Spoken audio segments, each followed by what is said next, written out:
to tonight's event hosted by the Pingry Alumni Association's Alumnae Committee. As a member of the class of 1994 and an alumna of Pingry, it's wonderful to see so many faces on the screen tonight. My name is Jane Hoffman. I'm the Director of Annual Giving and Community Relations. Since we weren't able to travel around the country this year visiting alumni like we usually do, we have been hosting a series of virtual events. And past topics that we've covered have included diversity, equity, and inclusion, the new landscape of college counseling, which was very interesting, and an introduction to Pingry's archives with Pingry's very own archivist, Peter Blazevich. And we are about to host our 4th virtual alumni reception on March 31st.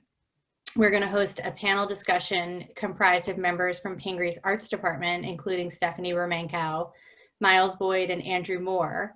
And the panel will be moderated by the one and only Al Romano, who I know many of you know. He was a member of the Magistri faculty while he was at Pingry and a much beloved and longtime chair of the drama department. And they will be having a discussion, as I said, moderated by Al, about how the art department has been able to be very creative and innovative in their problem solving to keep the arts at Pingry flourishing during the pandemic. On April 20th, we're going to have another panel discussion. The focus on April 20th will be sustainability, environmental stewardship, and experiential education at Pingry. And that's kicking off our Earth Day celebration. Earth Day is on April 22nd. Olivia Tandon, who's a member of the science department and the farm coordinator, is going to join colleagues and students to discuss how Pingry has woven sustainability into the curriculum, and is going to be including information on Pingry's farm on the Basking Ridge campus. I don't know if all of you are aware that we have a farm, but it was also featured in the latest issue of the review, so you can learn more there. And finally, just one other event I wanted to let you guys know about before we get started. We are having a lunch and learn on April 6th at noon, and the topic is maximizing your impact with planned giving. And we'll be having some professionals talk about how to achieve your philanthropic goals and have a larger impact on the organizations that you care most about, and how planned gifts could be one of the ways that you achieve those goals. So because this year has been like no other year we've ever experienced at Pingry, we created a little video to show alumni, and really parents too, because parents haven't been allowed on campus, what it's like to be on campus this year and sort of the changes we've made to make all of that possible. So I'm going to share that short video with you now. Let me just share my screen.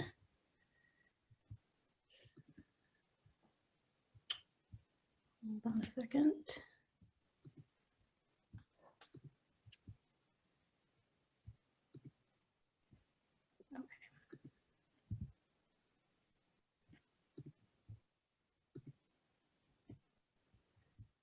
Make this a little bigger.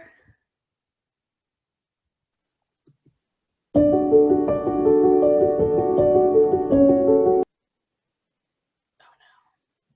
the dreaded wheel.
right.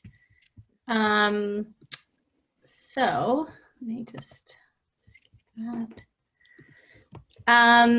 I love watching that video. As you can see from the video, Pingry's faculty and staff and administrators, volunteers, donors, really everybody has come together to allow us to remain open for the majority of the school year, and really allowing us to be flexible to pivot to the challenges that we, have to address on a day-to-day basis.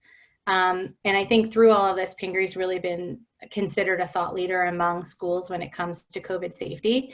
And I'm very excited to announce, and it's especially meaningful on this call, that tomorrow afternoon, Pingry will open their doors to the school's first vaccine clinics on both the Short Hills and Basking Ridge campuses, enabling school employees to be vaccinated in accordance with New Jersey regulations and our partnership with Rite Aid. So we're really excited about that.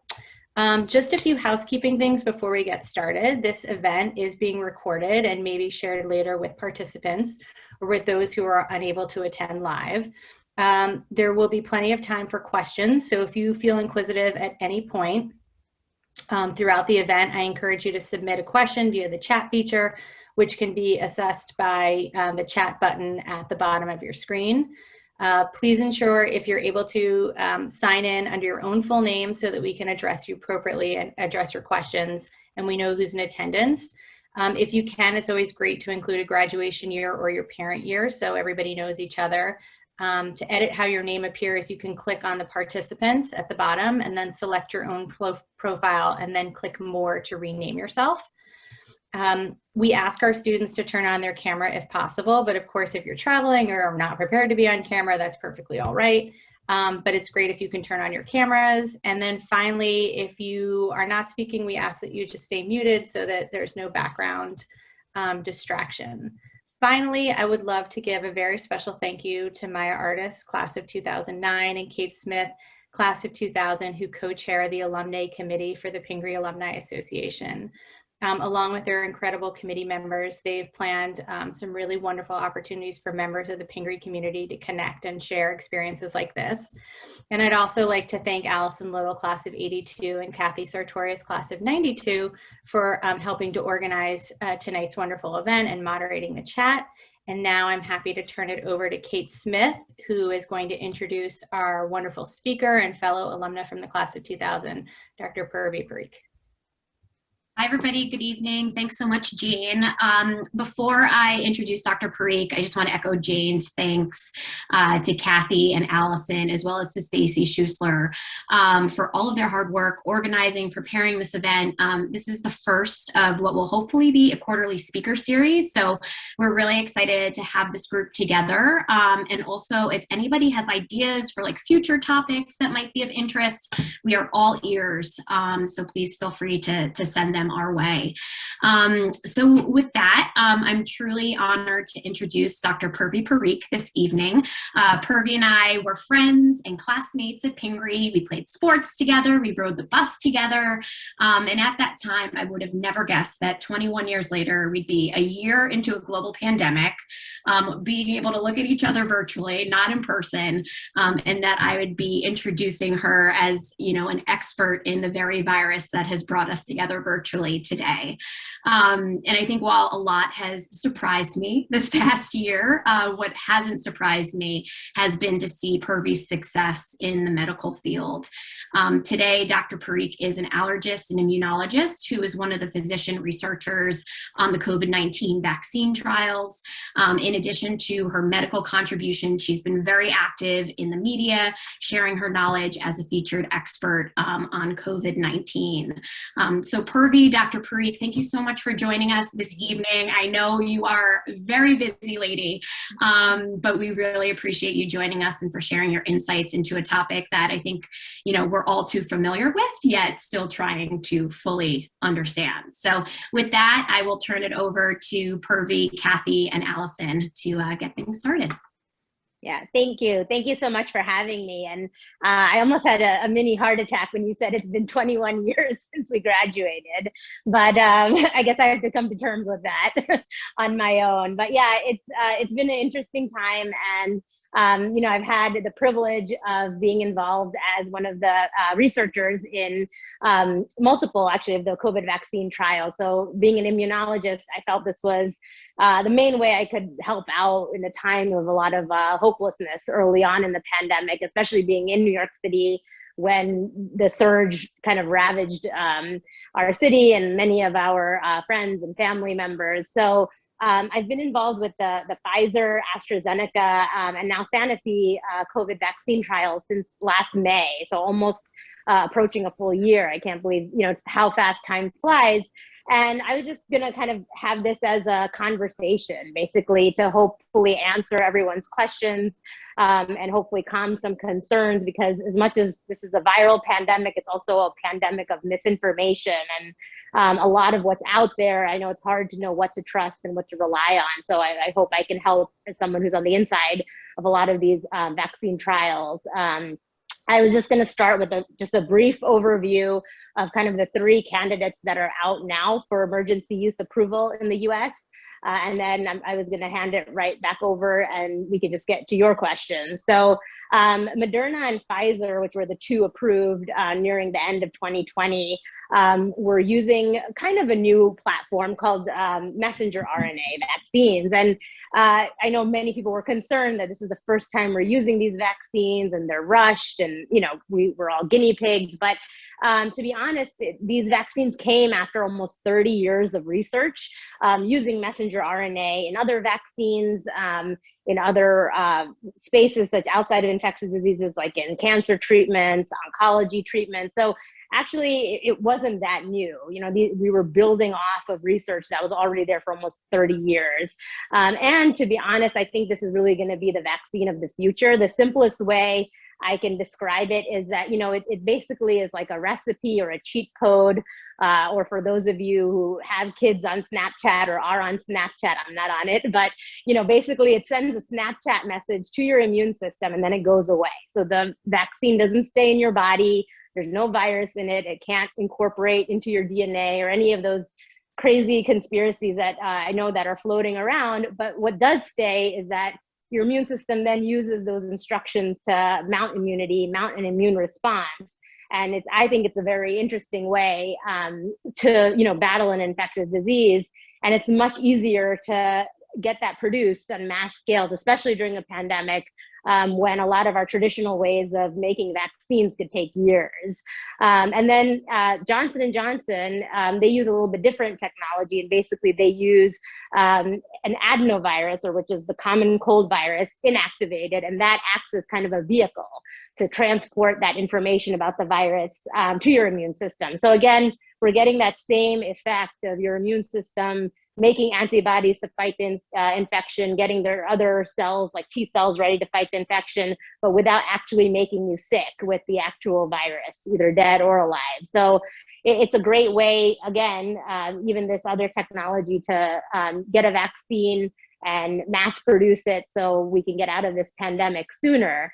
And this technology also isn't new. The Ebola vaccine is based on this, and that also had about 83 years of research behind it, even before that was approved. So that's just a little bit about both of those vaccine technologies that are currently out. So I don't know, with that, I'll turn it over. I know there's a lot of questions. So I wanted to put the bulk of this time into that. So many questions that this is a unique panel discussion in that we have more moderators than experts, but that's, I think, reflective of how many questions there are. So really interesting overview about the 2 different mechanisms, the 3 different vaccines. We've received a number of questions about, is one better than the others, or should we have a preference for one versus the other? Yeah, that's a great question, and one that I get asked almost every day. So the short answer is no, and I'll explain why. Because one, all 3 of them 100% prevent death. So all 3 will save your life. All 3 of them 100% prevent hospitalizations from COVID-19.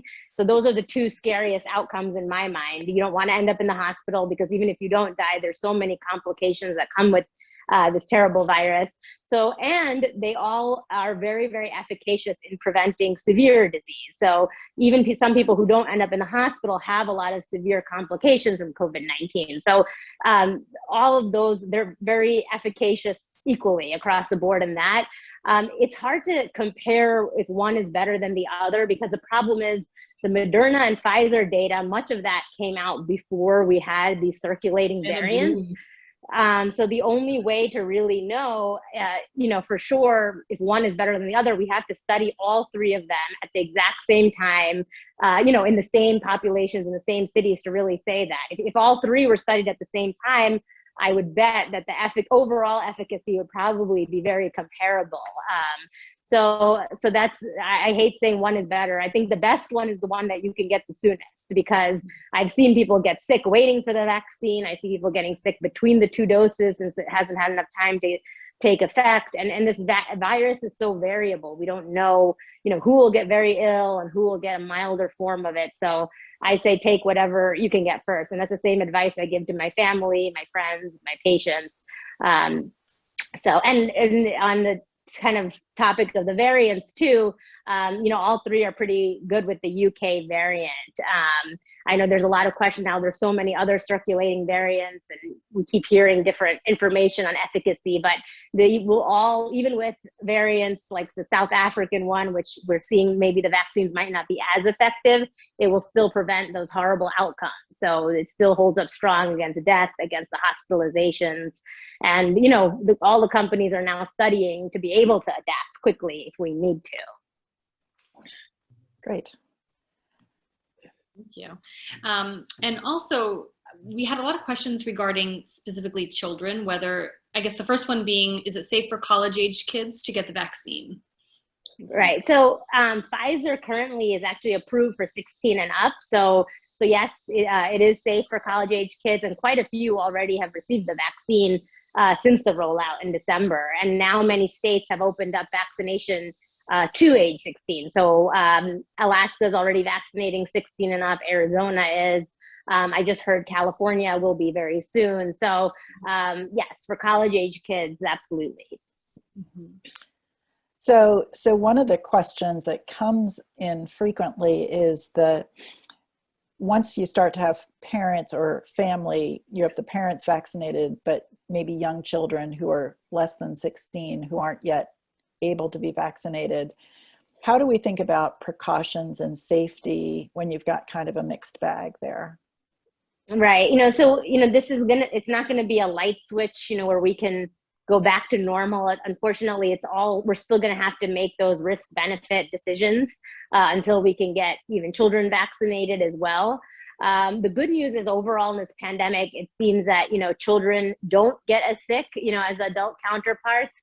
But that being said, we've seen children in the ICU, we've seen children, unfortunately even pass away from this virus. So still precautions are needed. If you're with a group of, all vaccinated adults and children, risks are low. But of course, with your common household members, also risks are low, because these are people that you are exposed to and live with on a daily basis. But as soon as you start introducing other people who you don't live with, who you don't see frequently, then a lot of those same mitigation measures we may have to consider. So if, let's say you have family members visiting that aren't vaccinated, you may want to still consider masking, even within your own household, and still distancing, because we are seeing people get sick even after both vaccination doses, albeit much milder. But the common theme is that they were, indoors in their household with someone else who was unvaccinated. And this is more with adults that we're seeing the spread. So I think that, again, the risk is much lower with children, but it's something we have to be aware of. And luckily, because of the vaccine, these cases are much milder, I think, than they would have been. And do you have any idea in terms of how long are they thinking this vaccination, the protection will last? Yeah, that's the $1 million question. I wish I had a crystal ball, but, it's looking at least a year. People who were vaccinated about a year ago are still holding strong in terms of their immune responses. And so we think at least a year it will last. I'm hoping even longer than that. the bigger question is if we need to, if the virus will change because of the variants, and then if we have to update it that way with either a booster shot. I hope that we don't have to do something yearly or seasonally like the flu shot, but those are kind of the studies that are ongoing now. So both Moderna and Pfizer have already started studying booster shots. I know Johnson & Johnson is also looking into it. So I think that information, you know, as with everything in this pandemic, we'll learn it as it comes out. But the good news is, at least from the initial vaccinations, the actual vaccine responses hold strong. The question is how efficacious they will continue to be as things change. So, so one of the questions that came in, it was about really the study and the clinical trial around the vaccines, and what really was the endpoint of the studies. Was it around minimizing, reducing death and hospitalization, or was it really about decreasing symptoms and severity of illness? Right. So the main endpoints were all of those. You know, death and hospitalizations was a top priority. Obviously, you know, with 2 million people lost globally, over 500,000 Americans lost. So those were most important. But then symptomatic disease was equally important, because if you're symptomatic, you're more likely to spread it, you know. So deaths, hospitalizations, symptomatic disease, and also severe disease, because even if you don't get hospitalized or die, you know, people with severe disease, majority of them are still struggling, you know, 9 months, 10 months later, with many either long hauler symptoms, or they're living with all sorts of complications of, you know, blood clots or stroke or various neurological problems. So it's a virus that unfortunately affects every organ system. So those were the main goals. Now that we know that it's effective in reducing symptomatic COVID, severe COVID, the hospitalization and death, now we're looking at the second part of the picture, which is the asymptomatic individuals who spread it. Because we know, you know, 40% of the spread of this pandemic was from people who didn't even know or realize they had the virus, and was spreading it from person to person. So that will be a very important thing in how we guide people and how we can go back to, you know, resuming lives after being vaccinated, because that part of the picture is not fully clear yet. But I'm hoping, you know, that the asymptomatic spread is less too, and we're already getting reports that might be the case. So that's very reassuring, you know, and makes sense. If less people have the virus, less is circulating, that asymptomatic spread hopefully should be less too. Mm-hmm. And jumping onto that theme in terms of back to normalcy, we had a bunch of questions about traveling, specifically in terms of how has traveling changed in terms of the vaccinations, should you be tested if you've been vaccinated? And there seemed to be a lot of confusion around that. Right. Yeah. The whole travel piece of it is still being sorted out. So for that reason, you know, the CDC is recommending against, you know, any non-essential travel, because we still want to get that asymptomatic spread component, because especially a time like this where we have a lot of variants, new variants that are coming about, and even the variants that are circulating, the less people travel and move around, it optimizes our chances of those variants spreading. So and we don't really have enough of the population vaccinated where we can say, okay, you know, it's now safe for all vaccinated people to travel and not worry. I think it's only a little bit over maybe 14% of people currently are vaccinated, and we really need that number closer to 70 to 80%. The good news is that, you know, for fully vaccinated people, you know, you can now gather with other fully vaccinated people indoors without masks. Now the travel risk, you know, if you don't have symptoms, now no longer you have to quarantine after you travel. So that's another plus, you know, or you don't have to test yourself if you're asymptomatic. But every state and country has its own rules and regulations. So many are still requiring testing and quarantining. So you kind of have to abide by those local rules. But again, if you can avoid it, it's probably best to still, you know, we're so close, better to avoid unnecessary traveling if you can for a couple more months, at least till more people are vaccinated. Mm-hmm. So we're getting into the, you know, seasonal allergy time of year with Mm-hmm. flowers blooming and trees budding up. One of the questions that we've gotten is, how do you know or when should you be nervous about whether something's just a normal seasonal allergy stuffiness or something potentially indicative of COVID? Right. Yeah. With my other hat, I'm an allergist, so I get this question a lot too. It's very confusing because a lot of the symptoms overlap. Some things that are more unique to allergies, are more itchy symptoms. So like itchy eyes, itchy ears, throat. Also, we don't see with allergies is high temperature. So all of us use like 100.4 as a cutoff for fever in the medical community. So if you have a temperature over 100.4, more likely it's a virus, either COVID, flu, or something else, rather than an allergy. Also, usually the viruses have more fatigue associated with it, muscle aches, and it's more of a sudden onset. Allergies are kind of a chronic condition, so they gradually sneak up on you. And usually if you're someone who's prone to it this time of year, kind of when it starts and ends for you and what your general patterns are. But yeah, with the virus, it's more likely you have that high temperature. You can also have stomach issues like vomiting, diarrhea, which we don't see with allergies. But unfortunately, you're more likely with the viruses to cough stuff up like mucus. It can be any color, clear, green, yellow, whereas allergies and asthma tend to be more of a drier cough. But that being said, a lot of things do overlap, like the congestion, runny nose, runny eyes, sore throat, all of that, unfortunately, is the same in both. The loss of smell and taste is unique to COVID-19, even more so than other viruses. So those are all telltale signs. What I recommend is if you're someone prone to allergies, get on your preventative allergy medications or asthma medications now, like early. So that way, at least if you do get sick, you'll have a better idea of what it could be more likely to be. And then you'll be less miserable in general. Thank you. We had a question about the CDC guidelines. They recently changed the social distance in schools to 3 feet. Grace, your thoughts on that, and do you think that's the right distance for the general public? Yeah, so the reason that the guidelines changed from 6 to 3 in schools is that largely like elementary schools, high schools haven't been sources of large outbreaks. Colleges and universities are another story, much because of, the social aspect of it and the fact that people live together in dormitories. But for other schools, for younger children, actually, we haven't seen many outbreaks. So, overall children have been doing pretty well. So that's why the rules were made.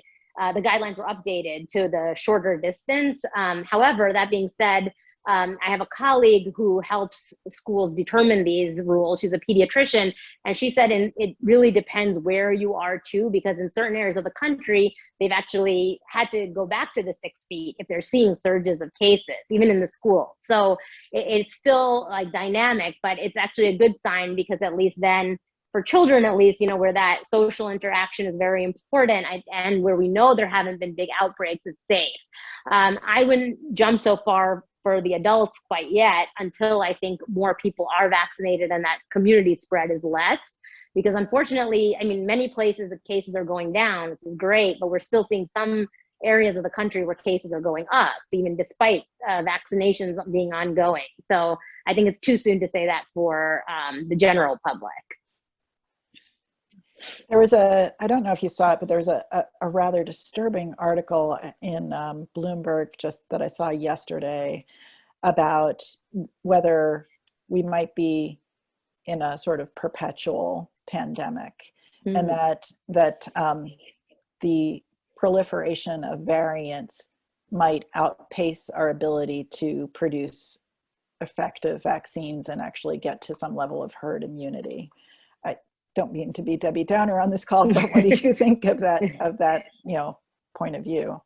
Right. Yeah. No, I hadn't read the article, but I agree. It is kind of a bleak and depressing point of view, but I don't think, so I think it's multifaceted. I think that, coronavirus and COVID-19 is unfortunately here to stay, such as the other coronaviruses or flu. But I don't think it necessarily needs to impact our lives in the way that it did over the past year. If we can get like those mitigation and public health measures underway and get ahead of it, because we do see countries that have been able to kind of get everything under control and really decrease those infection rates. So I think some aspects of the pandemic may stay. I mean, we may still be wearing masks in the winter months, right? One interesting thing was that, we generally have a lot of flu deaths, right? Especially pediatric flu deaths. But this year, we barely had any, which is amazing, and a lot of it is because of the masking and the distancing. But that being said, I think, 70 to 80% is what the projections are of the general population to be vaccinated, to be in that herd immunity state where we don't necessarily have to be as stringent or as worried about gathering with others and about the virus transmitting from place to place.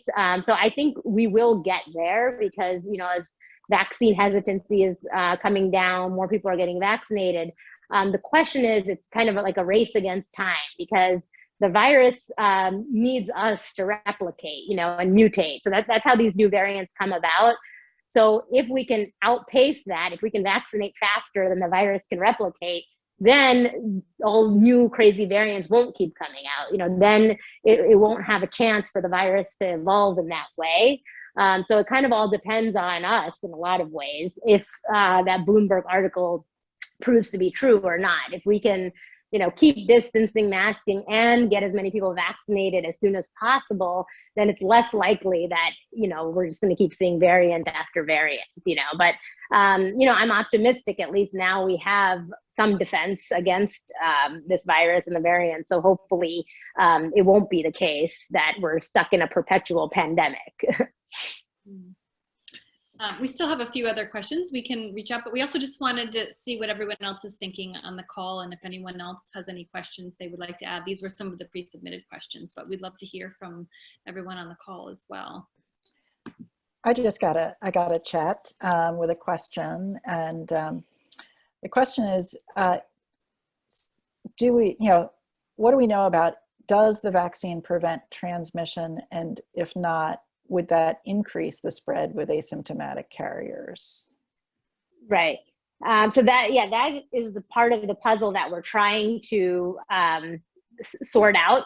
So what we're seeing is that from early data coming from Israel and other parts of the world, that the vaccine does appear to stop transmission, and especially symptomatic transmission, but we're hoping also asymptomatic transmission. So all of the companies are looking into that within the populations that are already in the clinical trials, just to strengthen the data. So we have small studies that support that, which is good news, but now we just want to make sure that it's reproducible across, the tens of thousands that were tested.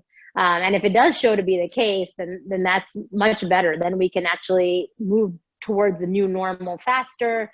We could loosen more public health measures, but that's the part that wasn't looked at as in it as much detail, because the first aim of a lot of our studies was, preventing death, hospitalization, the symptomatic spread. But what we're seeing so far is reassuring that other transmission and asymptomatic transmission will be decreased as well. Okay. Does anyone else have any questions they would like to add? Yes, Jane. I have a question. How do you think that, I know that you said the technology used to create the research behind the vaccines is not new, but the speed with which it was approved, how do you think that will impact medicine going forward and vaccination trials going forward? Yeah, so I think the reason why it was approved so quickly, and again, I just want to clarify, it's not fully FDA approved, right? So this is approved for emergency use approval for high-risk groups. And that's, again, I think that's pretty much everybody, right? We're all at risk of contracting this virus or spreading it to someone who's vulnerable, a loved one who's vulnerable. So again, it's still undergoing all the rigorous steps for a normal FDA approval outside of the pandemic. But that being said, it may impact how things are approved in the future for other emergency situations. This isn't the first time things have been approved under emergency use. If there is a life-threatening need for any type of medication, this EUA has existed, long before even the pandemic occurred. I think the other reason why there was a speed was because we literally had the whole world and every pharmaceutical company not only pouring in their resources from an intellectual standpoint, but also monetarily. So I think a lot of people, I mean, I'm sure you realize, but money drives a lot of things. And because this was such a key, portion of the past year, a lot of money was put into vaccine development. And I think that also helped accelerate the speed. And unfortunately, I hope this doesn't end outside the pandemic, but unfortunately, a lot of diseases have been halted in their research for many years. And that's mostly just due to money and funding, and people wanting to study it, So I hope that curiosity doesn't change, because I think it was actually quite amazing at what the scientific community can achieve when everybody is working together. Even competitors were working together and sharing information. Money was all going into one source. It makes sense why it would move so quickly. But we'll see what happens after the pandemic, if that same speed will remain or not. So a couple of questions have come in about different vaccine scenarios. One is, what if you get the first vaccination and then get COVID before your second shot? Any concerns there, or potentially maybe you were even asymptomatic or something before you got the shot? Any concern? Right. So we saw this a lot actually when the vaccine rollout first started, and still do, because healthcare workers were the first to be vaccinated, and we also are exposed to COVID-19 frequently. So many did get sick between the 2 doses because the full immunity hadn't mounted. So that it's fine that if that happens, but you should still get your second shot, but you should wait until you're no longer acutely ill. So once you're kind of feeling back to normal, then you should go forward with your second shot.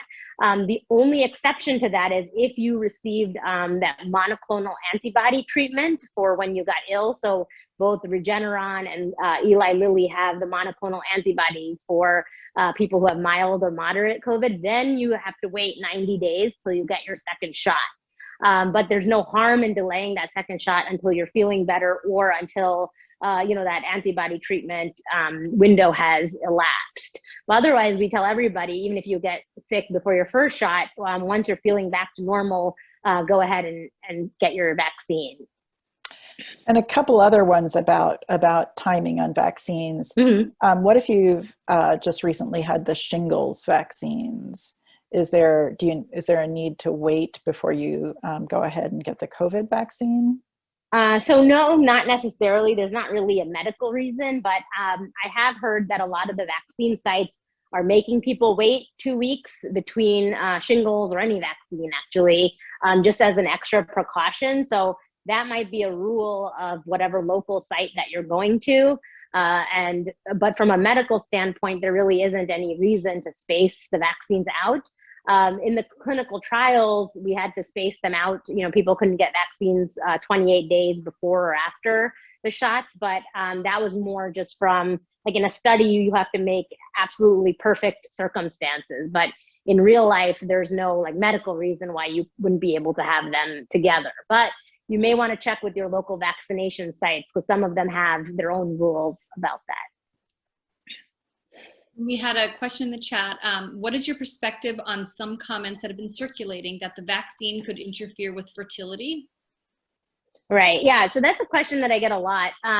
There's no evidence that the vaccine has any interference with fertility, especially because many of the women who were in the Pfizer, Moderna trials and Johnson & Johnson were not pregnant, and then they've become pregnant since receiving their vaccinations, and actually have done quite well. So it definitely does not prohibit you from becoming pregnant. And also, just again, from a medical or scientific way, there's no logical way that it could affect fertility. I know there's a lot, again, of conspiracy theories, misinformation floating around, but there's no way that it actually could inhibit it. But the actual virus, COVID-19, can actually impact fertility. It can be high risk if you are pregnant. You're at higher risk of delivering early or having preterm labor. So actually, the real virus has a bigger impact, I would say, on fertility in pregnant women than the vaccine itself. And then just speaking from own personal experience, I'm of childbearing age and am planning to have a family soon. So I wouldn't have taken the vaccine if I thought there was any impact on fertility. So I took the Pfizer doses. So if anything, it kind of sets you up for success, because if you get COVID-19 while you're pregnant, it's very, very dangerous. There's a lot of stories of we were able to save the mom, but not the baby, or vice versa, because then it's 2 lives at stake. And we had some great news that came out recently that moms who were vaccinated actually were able to pass on the immunity to their babies. Like after they delivered, or breastfeeding moms were also able to pass on the immunity. So you're kind of protecting your baby in a way, or future baby in a way. Well, that's awesome. Thoughts about, I know some of the clinical trials, or the companies are doing trials now on younger populations, less than 16, or younger children, even down to newborns. What do you think the timing of availability will be for different age groups? Yeah, that's a great question. So, with children, it's a little bit more nuanced than when you test in adults, because every age group is very different in terms of their immune systems and how they're developing. So, an infant's immune system is very different than a 16-year-old. So first you have to test the older children. So currently both Moderna, Pfizer are testing age 12 and up. And then just last week, actually, Moderna started testing all the way down to 6 months, 6-month-old babies and up. So it will probably be approved first in 12 and up, and I'm estimating probably by summer or fall we can start vaccinating that age group, and then slowly we'll move backwards to younger and younger as we get that information that it's safe.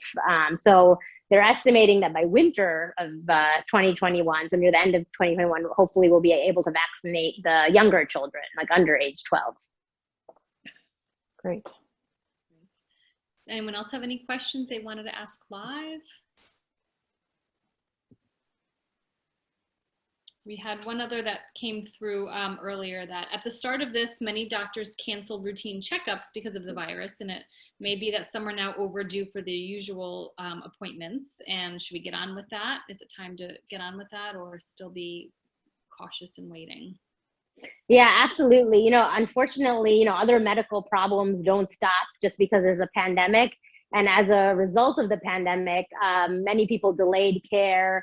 And in some cases, they even delayed emergencies because they're afraid to go to the hospital. So absolutely, please resume your routine medical visits, other routine vaccinations, procedures.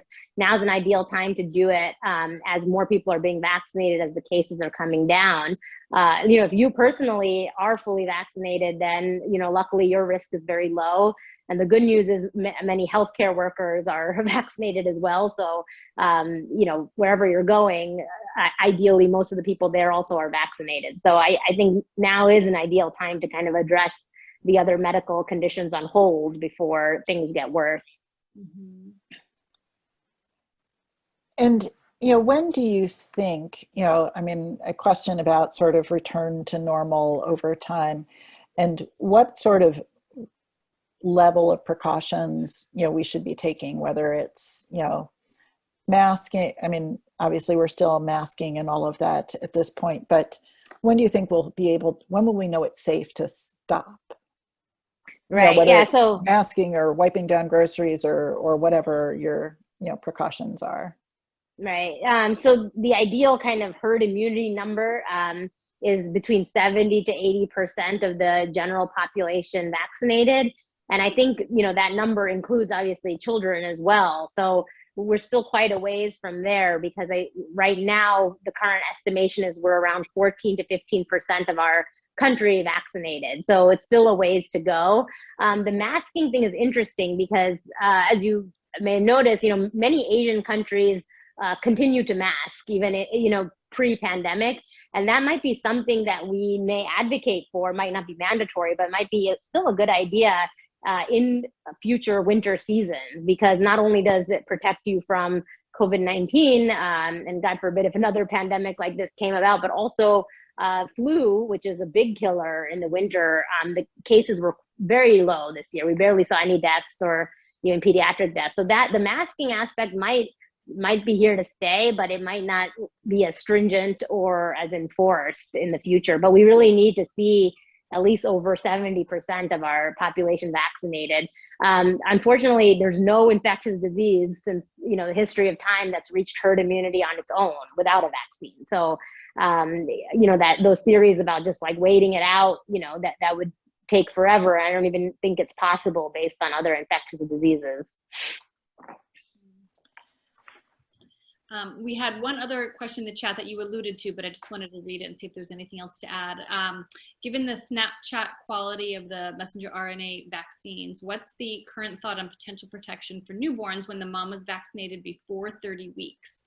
And could there be any protection if a mom vaccinated while pregnant then breastfeeds? So I know you mentioned. Yeah, so yeah, so that's great news. So the Snapchat component of it, and that's why I like that analogy, is that the actual vaccine doesn't stay in your body. You know, I know everyone's afraid about this messenger RNA lingering around and causing problems, but actually half of it is out of your system in 5 to 7 days after you receive the vaccine, and then the remainder after that. So that doesn't stay around, but the good news is the immunity that it produces does stay, you know, and that immunity too, we are now seeing studies that babies who were born to women who were vaccinated while they were pregnant are now showing that they have antibodies that protect them from COVID-19. So that's actually excellent, you know, so your moms who are getting the vaccine when they're pregnant or before, their babies are coming out immune. So that's wonderful. And then the same thing goes for breastfeeding moms.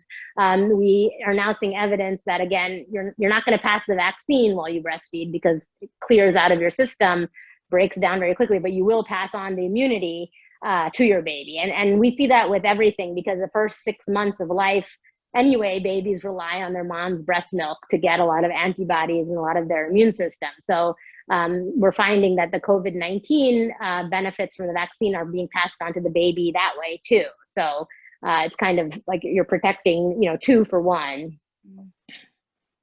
Thank you.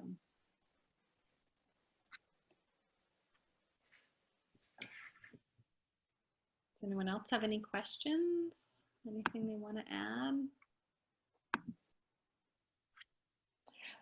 I know you mentioned the Sanofi vaccine, and I know there are others that are in the works. Anything we should know about those? And again, I think all of us would queue up for the first available, but are there different strategies on those or different things to expect from those? Right. So the one that I think is getting a lot of press this week is AstraZeneca, and it's kind of, I think, causing a lot of controversy and concern because we were getting all of these reports that AstraZeneca released results Monday, and then you know, the Data Safety and Monitoring Board of the NIH said, you know, your results are too old and update them. So unfortunately, I wish that they had thoroughly vetted everything before releasing it. But, you know, Monday, their vaccine technology is similar to Johnson & Johnson. It's that inactivated common cold virus that brings the information to your immune system. But on Monday, they kind of released that their vaccine was 79% effective overall. And, you know, basically there was other benefits that it, you know, protected hospitalizations and deaths. But then the NIH said, well, this isn't all of the data because they had failed to include some cases of COVID-19 that occurred in February. They just stopped the data as of January. But even with those numbers included, the good news is the efficacy didn't change much based on the updated numbers. So it's still 76% overall effective. So overall efficacy did drop a little bit, but interestingly enough, in older people, it actually went up. So in 65 and up, it's 85% effective, whereas on Monday, based on their old results, it was only 80% effective. And again, it still protects against those worst outcomes like deaths, 100%, hospitalizations, severe COVID-19. That vaccine also got a lot of bad press for blood clots, especially in Europe. They paused it and there was a lot of concern. But the good news on that too is when they looked further into it, it was 37 total blood clots out of 17 million people vaccinated in Europe. So the incidence was actually the same or less than what would happen spontaneously in the general population if there was no vaccine. And the thing to remember is, I know everyone's very hyper-focused on the vaccine, but with real COVID-19, there's a lot of clotting. This virus causes more clotting than any virus I've ever seen, because 1 in 20 patients who are hospitalized with COVID-19 get blood clots, which can cause strokes and heart attacks and go to your lungs. And then even if you're not hospitalized, 1 in 100 actually people get clots. And I've seen a lot of my patients develop blood clots who had COVID. So obviously the odds are much better with the vaccine, 37 out of 17 million versus 1 in 100 or 1 in 20. So again, I think the media sensationalizes a lot of things without showing the full picture. But it's unfortunate that that happened with AstraZeneca, because I think it kind of makes people less trusting that they released impartial data. And then, but the good news is actually it made me trust the outside agencies more so, like those independent boards, because they really put them in check immediately and was like, this is unacceptable. So those safety checks and balances are working, you know, at the NIH and CDC, they are watching and calling out companies and holding them accountable, which I think is important. Sanofi, we just recently started the study, so I don't really have much information on it yet. It's a little bit different technology or platform than the others that I've described, but it's still very early on. So I don't have really good information on that yet. I have a quick question. Is there something we can do to prepare for when we get vaccinated to decrease the risk of side effects? Or if we do experience side effects, what should we do? Is there something better to take? And when would we know, you know, that it's maybe more than a side effect and to call our doctor? Like, how do we best prepare our bodies and for the time right before and right after?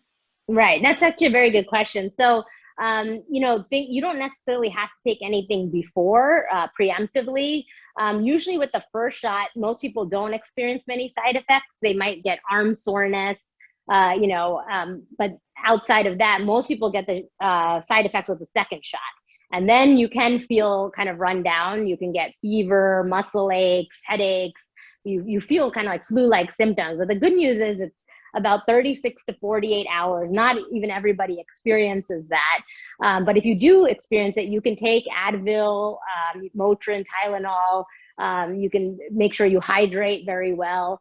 And that's a good tip even before you get the vaccines, to make sure you're well hydrated. And I always tell everyone to avoid alcohol, you know, the days, 2 days before and even 2 days after, because alcohol lowers your threshold to getting an allergic reaction to anything. Alcohol tends to amplify allergic reactions, and it can make your side effects much worse. You know, I mean, think about, you know, combining a hangover plus all of those side effects, because it just increases inflammation in your body. It dehydrates you. And the other problem with alcohol too is it can actually make the vaccine less effective, because we know alcohol affects the immune system, and it so you won't be producing as good of a immune response as if you hadn't drank in that time. So those are the main things. I'd say avoid alcohol, hydrate. But then after, if you do get symptoms, don't be afraid to take Tylenol or Advil if you need it. You know, it won't be harmful. Oh, and I don't think you necessarily need to seek medical attention unless it's something very severe. For example, like if you're having trouble breathing or like uncontrollable vomiting or dizziness. But luckily, those are very few and far between. Most people recover at home and are better in 1 to 2 days afterwards. We want to be cognizant of everyone's time. I know we're almost at 8, but we did have one other question in the chat. Is your immunity really strongest 2 weeks after your second shot or a little earlier? Yeah, so it is 2 weeks after the second shot, because that's what all the studies showed was when people reach full immunity. So even after the first shot, after 2 weeks, you'll have some partial immunity depending on your immune system. And some people are lucky. They actually get a pretty good immune response even with the first shot. But that second shot is really, or the booster is really what's needed to get people to those, you know, over 90% numbers from Moderna and Pfizer, and to make sure you're really well protected against severe COVID-19 and other of the bad side effects like death and hospitalizations. Pfizer actually did show that even 7 days after that second shot, some people reached that full immunity, but to be cautious, majority of people need that 2 week window. So that's the safest time to assume that you're fully protected. So it's if you do the 2-shot vaccines, it's actually a 6-week process start to finish, because it's 3 or 4 weeks between the 2 shots and then 2 weeks after. So the one benefit of Johnson & Johnson is that it's just one shot. So you do become immune faster from that standpoint. Well, this has been a wonderful evening. I want to thank Kathy and Allison for moderating the chat and consolidating all the questions. That was great. And obviously, I want to thank Dr. Parikh for her time and her expertise, and it's been great. I know that you've answered so many questions that I had, and it's just been really informative. So I want to thank everyone for joining us tonight. And as I said, if there are other events that I mentioned that interest you, visit the alumni page of the Pingry website, and we hope to see you again soon. Thank you. Thanks for having me. Thank you. Thank you very much. Good night.